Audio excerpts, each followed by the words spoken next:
Derrick Brooks played at Florida State University. Your Super Bowl championship team in Super Bowl 37 featured 4 Florida State Seminoles. 4 of them. Okay, you had Derrick Brooks, you had Greg Spires, you had Dexter Jackson, and our next fellow to come up here on the stage was our quarterback, Brad Johnson. So we have two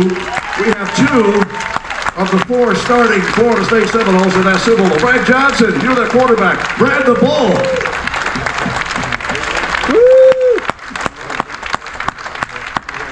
Yeah, Brad's got some stories to tell too, if I can imagine that. Well, he's known as Bad Brad. Yeah, bad Brad. Big Bad Brad now. You got one over there, Brad. Yeah. Quarterback, Florida State University, quarterback, Tampa Bay Buccaneers, and the quarterback that helped us beat those Oakland Raiders. And Brad, welcome to the cruise. Welcome. Yeah. Now, as a starting quarterback, I got to ask you this question. John Gruden may have the most complicated offense on the planet. And when you were inducted into the Tampa Bay Sports Club of Tampa Bay Hall of Fame about 3 years ago, right after COVID, the first thing you said when you stood up to the microphone and were inducted was a play that John Gruden. Do you still remember that play, Brad? Could you tell us what it was? Yeah. We got John had a lot of plays. So,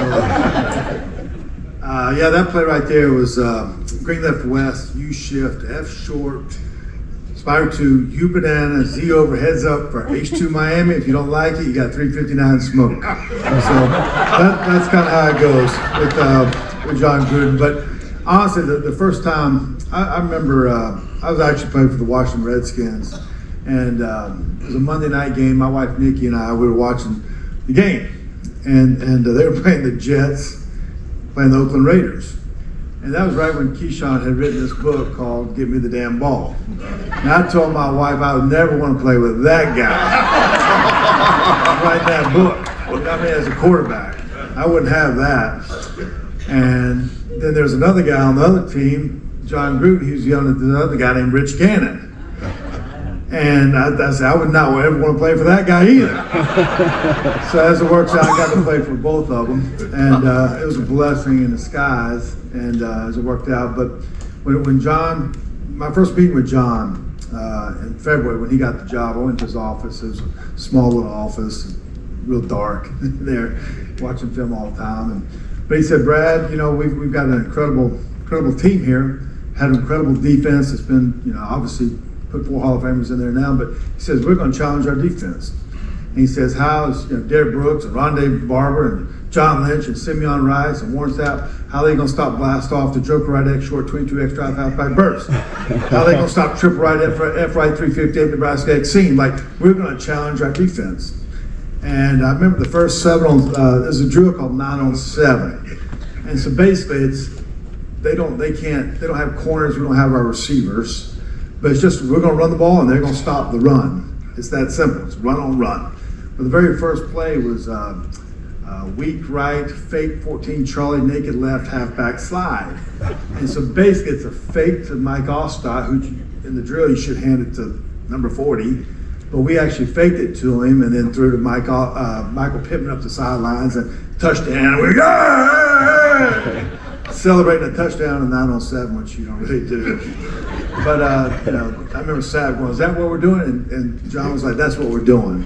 And we're going to challenge the defense. We're going to be competitive in everything we do, and it kind of made everything kind of balance out, which we needed. But John brought some flavor, and a lot of fun to play for him. And by the way, just announced a week ago, John Gruden is returning to the Ring of Honor at Raymond James Stadium. He was a guest of the Glazer family in our last home football game, and that sort of gave us an idea that maybe something was in the works. And last week, more fruit. Okay, welcome back, John Gruden. Now, talk about, I asked Derrick, John Gruden has suggested the Eagles had already shipped their equipment up to Philadelphia. That's inside the locker room. What was the locker room like for you and the offense as you got ready to play in sub-freezing weather against those Philadelphia Eagles? Something that doesn't get talked about too, I think the last game of the season was against the Chicago Bears. Okay, so that game we won in the cold. First game under 35 degrees or whatever it was. It was cold. And but that game, and then the Green Bay Packers lost. So it gave us a home field. It gave us a bye. We won the division, which was a big deal. I had a bad back at the time. Couldn't play the first game.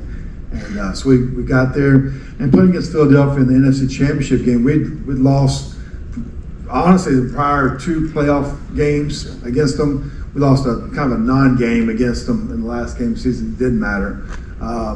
Kind of just all the backups played. But that game, they beat us October 20th of that year. In the first game, I got sacked 6 or 7 times. I cracked my ribs. I was out for the next couple of weeks. And so going up there, John did talk about something bad might happen early. And it really it calmed us down a little bit. They ran the kickoff back, like you said, Derrick said. Then Deuce Staley ran it for a touchdown. We get the drive. We don't do anything. I think I throw an interception on the next one. But there was a kick by Martin Gramatica. And it was like a 51-yard field goal in the cold that people don't really, it kind of kept us in the game early. And that was a big thing. And then later we talk about it. We talk about Joe Vicious, and a lot of people know that story, what he's going through with his son. And we didn't know if Joe was going to play.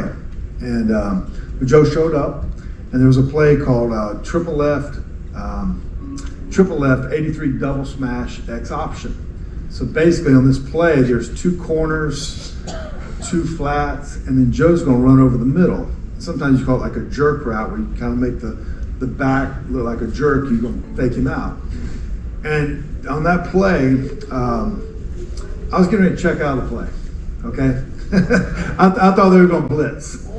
And so the play was triple left 83 double smash X option. I was getting ready to check to 59 Lexus or 359 sticky or 98 bunch crunch. And all those plays would have got us 4 or 5 yards. It was 3rd and 3 or 4. I don't know what would have really happened.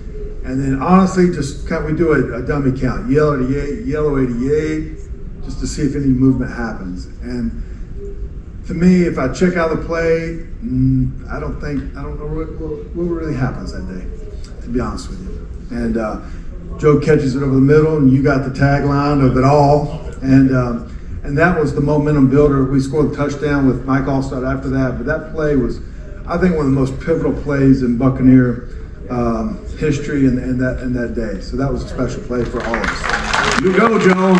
Yeah, that's in my top 10. Yeah, Rodney's interception return is number 1, but Joe's in there right around the middle, about 5 or 6, okay? Yeah, and his son sadly passed away, Yeah. but he did not fly with the team. He was in the hospital with his son, and like you say, we didn't know if he was going to play. In fact, I did not think he was going to play, but he did, and all part of Buccaneer history, and like you say, the pivotal play, and when they returned that kickoff, inside our 15-yard line next play, I said, oh my goodness, I almost said something unbaptist-like. You can't say anything like that or you get off the radio. Brad and Derrick, your experience, and I'd be very remiss, there's probably some Gator fans here, there's probably some Miami fans here. I know there are a few Seminole fans here because I saw the little war chant going a few times. I see the chop up there. But you two had the opportunity to play, in my mind, the best coach in college football history. Not only as a coach, but as a man. Bobby Bowden, your thoughts, can I get both of you to say something about Coach Bowden? I'll start.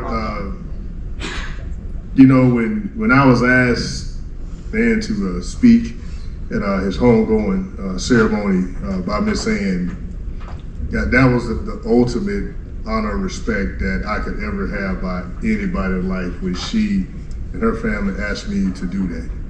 At the same time, it's the most pressure, because how can I represent what he meant to a lot of us over 5 decades of coaching and changing young people's lives? So when I think of Coach Bowden, it's the 3 F's: faith, family, football, in that order. And he lived it, breathed it every single day to change us into better young men. And the fact that he was able to keep a staff together for that long over all those period of years, and that trust is amazing. It's no secret that Coach Bowden obviously had more time with the offense than he did with the defense, because he had a trusted defensive coordinator in Mickey Andrews. But Coach Bowden would always do that same thing to make sure we was always on our toes in terms of putting plays in that he saw the other offense run that he wanted to make sure that we covered. And he always had 2 or 3 trick plays, Gene, every week that he would put into the scout team that he'd run against us. 1, to make sure we was on our toes, and 2, if it worked, our offense was going to be running that trick play that week. But what he meant is so much more beyond football to me. Even, like I say, the blessings of staying here in Tampa, Florida, I still had a chance to stay connected to him throughout my professional career, and going to Tallahassee, going back, being around the team and being around him. I truly got to see the impact that he had on college football. When you talk about lived it, breathed it, the first time in my life I've seen, family around the team every Thursday night. We look for Thursday family night when the coaches brought their families in to eat with us, because we couldn't wait to tell all the wives what these coaches was telling us and how they was talking to us. Especially Coach Andrews, man. Miss Andrews' table was lined up with all of us wanting to eat with her. But it was important for that Coach Bowden, he did that. And then Coach Dungy did the same thing here when he was head coach, with family days and family nights, etc. But I agree with you, Gene. When you say the best of the best in the business, in my opinion, too, it starts with him. To be 50 years and not once wanted to leave. In today's college football, obviously that's not happening.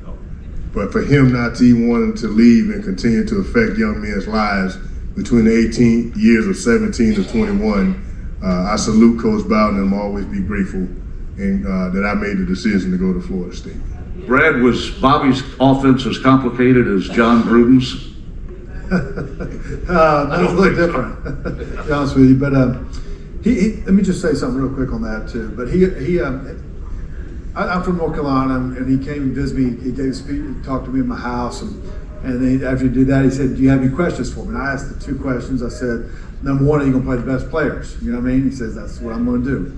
And 2, I said, "How much longer are you going to coach?" Because he thought he was getting older at that time, 1986 or 87, and then ended up coaching 30 years or so. But and so when I was there at Florida State, usually the team meetings would start like at 1:30, and there was a day he called a special meeting at 1 o'clock.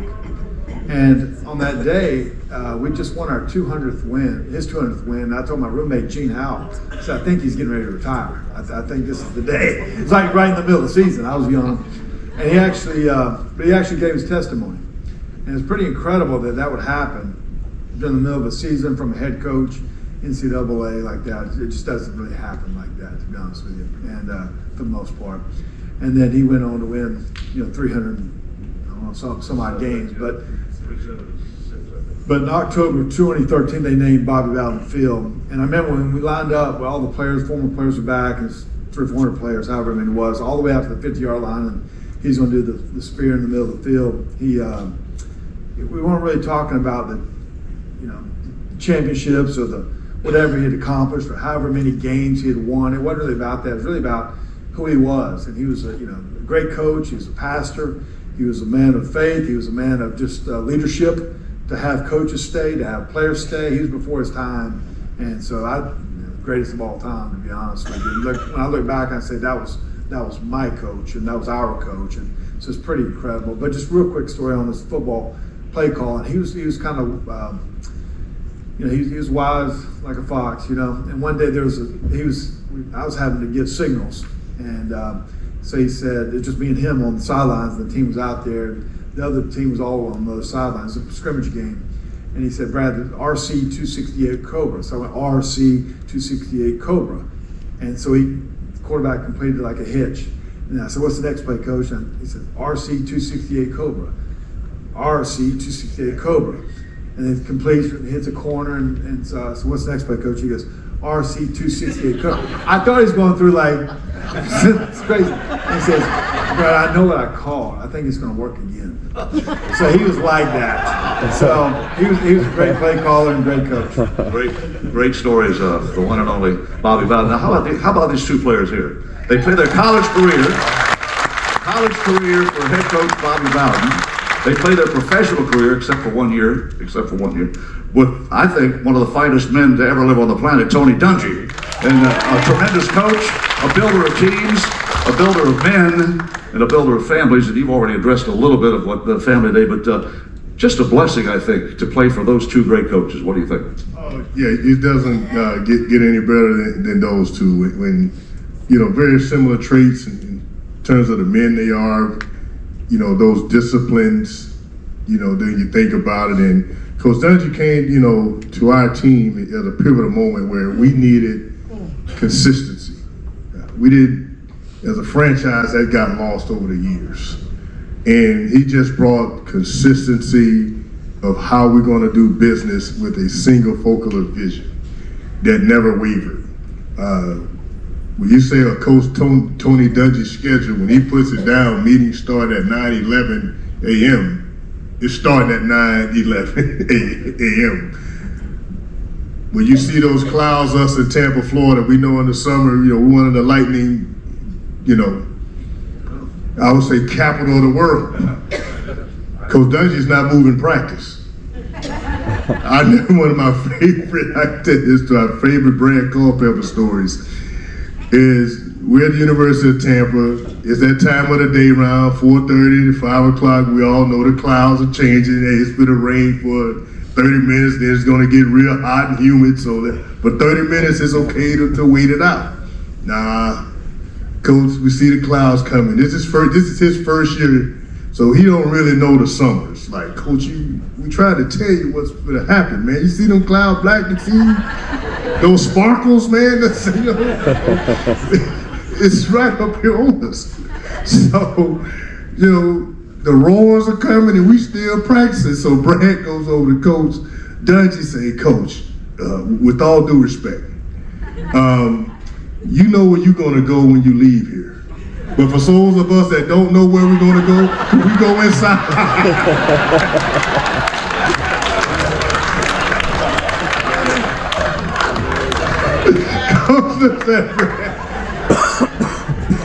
He couldn't stop laughing. So he's doing this with his hand as he's laughing. We all think he's telling us to go in. So we all just took off. He said, where everybody's going? Brad said, we all don't know if we're going to heaven. Needless to say, we stayed in those 30 minutes. But that's one of my all-time favorite stories, Coach Dungy. That's the only time you see him waver. But to your point, Gene, salt of the earth individual. He came to Tampa at a pivotal time where, again, he gave us a consistent way of doing business for a team that was very, very talented and young. We needed to see that consistency to rebuild a winning foundation, and I thank God that he was able to do it. Tony Dungy, the one and only.